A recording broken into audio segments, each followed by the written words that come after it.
Di dunia pertambangan sering kita dengar istilah drilling, yaitu suatu proses pengeboran untuk membuat lubang ledak pada material batuan induk yang bersifat keras dan masif.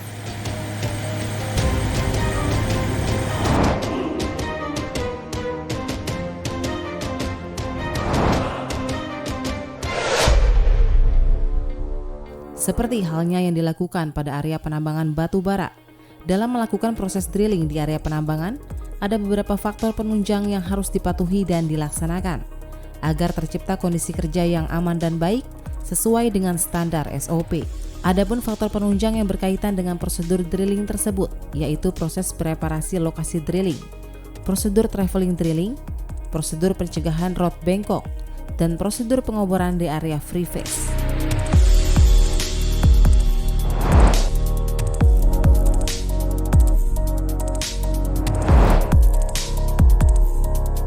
Untuk menghasilkan kualitas hasil pengeboran dan peledakan, diawali dengan kesiapan lokasi pengeboran. Standar lokasi pengeboran dinilai melalui Drill Preparation Index. Adapun parameter yang harus dipenuhi yaitu kebersihan dan kerataan lokasi, tanggul barikade dan pita demarkasi, sistem drainase, akses lokasi dan tempat parkir sarana LV.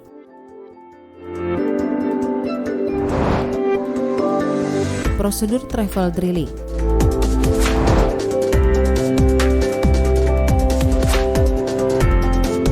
Sebelum melakukan prosedur travel drilling, unit drilling harus dilengkapi dengan perlengkapan standar travel seperti seat belt, operator seat yang dapat rotate 90 derajat, serta kaca spion kiri dan kanan, radio komunikasi, dan dianjurkan terdapat kamera di depan radiator.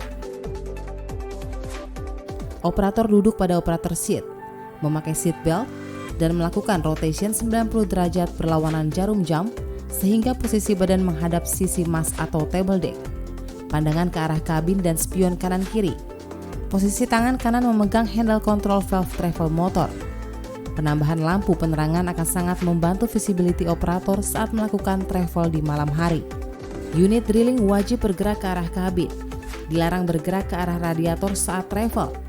Unit drilling wajib dikawal pada saat melakukan travel di luar lokasi pengeboran menggunakan sarana LV. Jarak antara unit pengawal dan unit drilling adalah kurang lebih 20 meter. Sarana pengawal menginformasikan kepada seluruh pengguna jalan agar menjaga jarak dan berkomunikasi dua arah dengan unit lain apabila akan dilakukan proses overtaking. Informasi bagi pengguna radio channel 3 HW, ada satu kali pengawalan unit drilling 111. Jaga jaraknya, hati-hati. Pada saat unit drilling melakukan travel lebih dari 20 menit, maka unit drilling dianjurkan untuk berhenti 10 hingga 15 menit untuk melakukan pendinginan komponen motor travel pada undercarriage.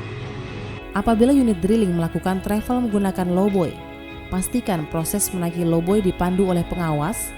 Gunakan gundukan atau tanggul untuk melandaikan dan memudahkan unit drilling menaiki dan menuruni lowboy sehingga meminimalisir terjadinya crack pada machinery deck unit drilling. Posisi kabin drilling tepat berada di belakang kabin unit lowboy.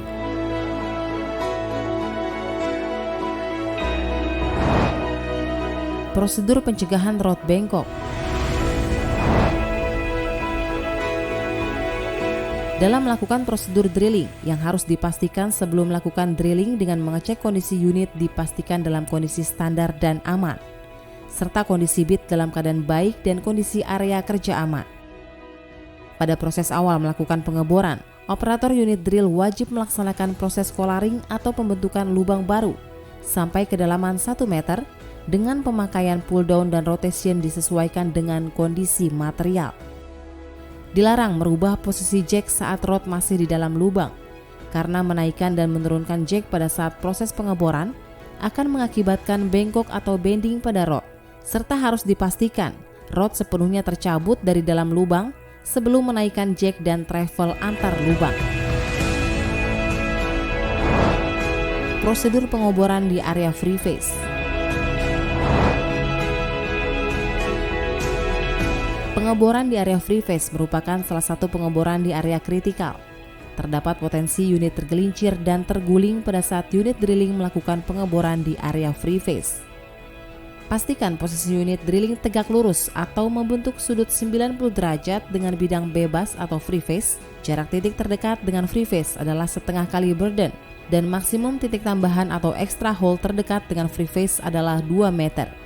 Pastikan tidak terdapat patahan sejajar dengan free face. Pengawas drilling wajib memastikan profiling bench pada free face tidak terdapat indikasi landslide atau runtuh. Dilarang melakukan perpindahan antar titik lubang bor dengan metode menyisir atau sejajar dengan free face.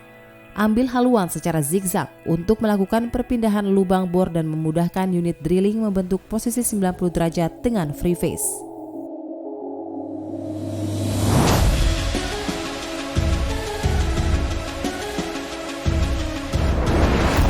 Blasting dalam istilah penambangan adalah proses penghancuran atau peledakan suatu material batuan yang bersifat masif menjadi batuan dengan ukuran tertentu menggunakan bahan peledak industri untuk memudahkan proses operasional selanjutnya.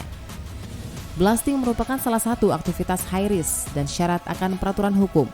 Oleh karena itu, selama proses aktivitas peledakan, ada beberapa hal yang perlu dilakukan, seperti tembak! Proses kegiatan meeting koordinasi dan penunjukan blast centric. Pada proses ini, tim peledakan melakukan meeting persiapan sebelum melakukan peledakan. Meeting dihadiri oleh PIC Drill Blast Operation selaku koordinator peledakan, Drill Blast Engineer, koordinator GL produksi selaku koordinator blocker, dan safety officer. Beberapa hal yang dibahas meliputi penunjukan road blocker, penentuan jarak aman dan tempat evakuasi, jarak aman evakuasi alat sejauh 300 meter, jarak evakuasi manusia sejauh 500 meter dari lubang terluar. Dan apabila terdapat perubahan jarak aman, yaitu kurang dari ketentuan tersebut, maka wajib dilakukan JSA dan terdapat kajian teknis yang sudah disahkan atau disetujui oleh pihak customer. Proses pengamanan lokasi peledakan.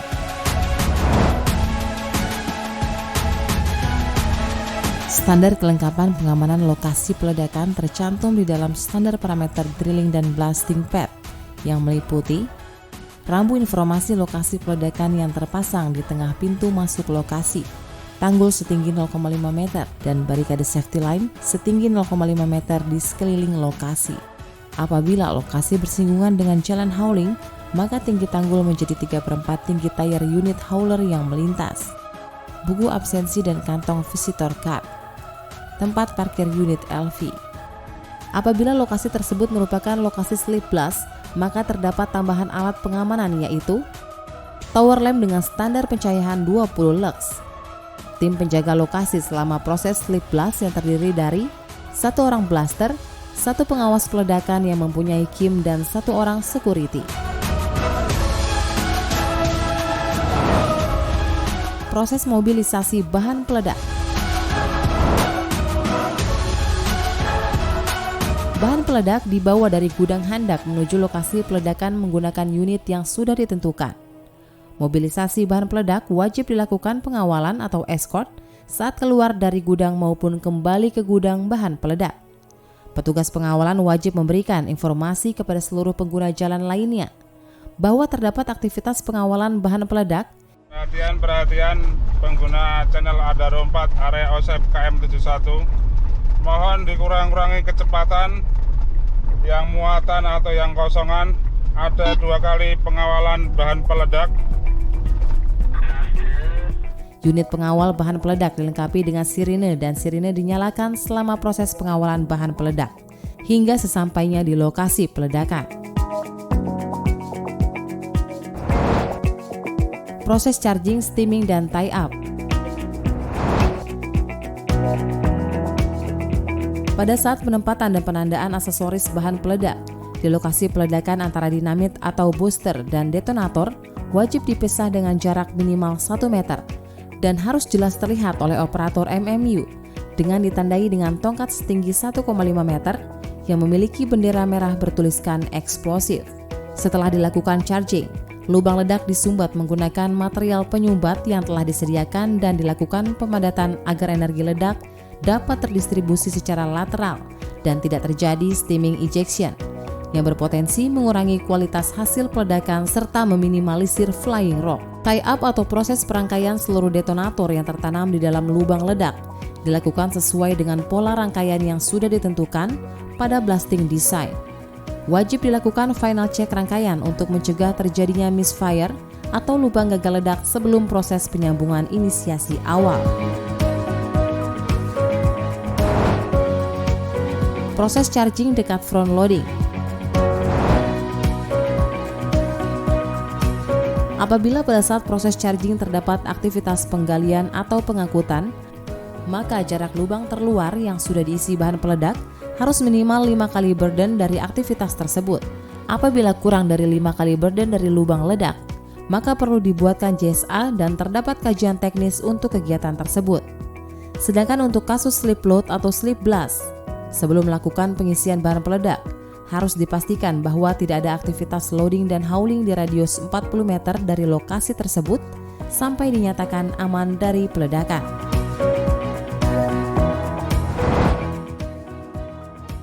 Proses firing. Koordinator atau pimpinan peledakan melakukan pengecekan kepada seluruh tim blocker dan menanyakan keadaan melalui radio kepada masing-masing road blocker untuk memastikan apakah keadaan sudah aman atau belum. Jika kondisi belum dinyatakan aman, maka koordinator peledakan menginstruksikan kepada orang atau alat untuk segera melakukan evakuasi. Jika kondisi sudah dinyatakan aman oleh semua road blocker, pimpinan peledakan menginstruksikan kepada blaster untuk dilakukan proses firing. Blaster yang bertugas melakukan firing wajib memiliki kartu izin meledakan yang masih berlaku dan sesuai dengan area atau lokasi izin tersebut.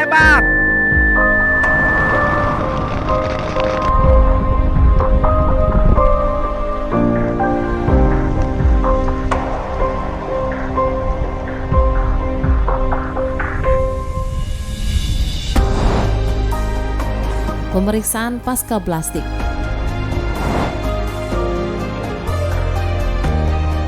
Pemeriksaan setelah peledakan dilakukan setelah asap dari hasil peledakan hilang.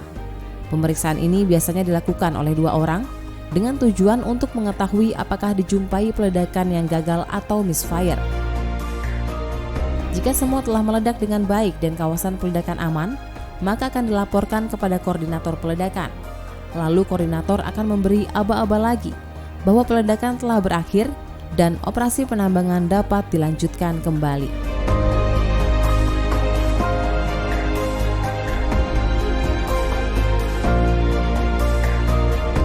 Lapor Pak Misran, telah dilakukan pengecekan pasca peledakan, total lubang 97 hole, aman dari misfire, fragmentasi dan backbreak dinyatakan sesuai dengan rencana. Hasil peledakan saya nyatakan aman. Terima kasih Pak Kriswanto, Pak Julian, lokasi Pak Aris telah dinyatakan aman. Silakan blaster dan pengawas peledakan kembali ke posisi semula. Di copy Pak Misran. Namun jika ditemukan lubang gagal ledak atau misfire, maka segera lapor kepada pengawas atau pimpinan peledakan dan segera dilakukan proses identifikasi atau investigasi penyebab misfire tersebut. Kejadian misfire wajib tercatat dan terlaporkan melalui berita acara misfire. Untuk semua road blocker, blasting dinyatakan aman, kami tandai dengan 1 kali sirene panjang. Terima kasih.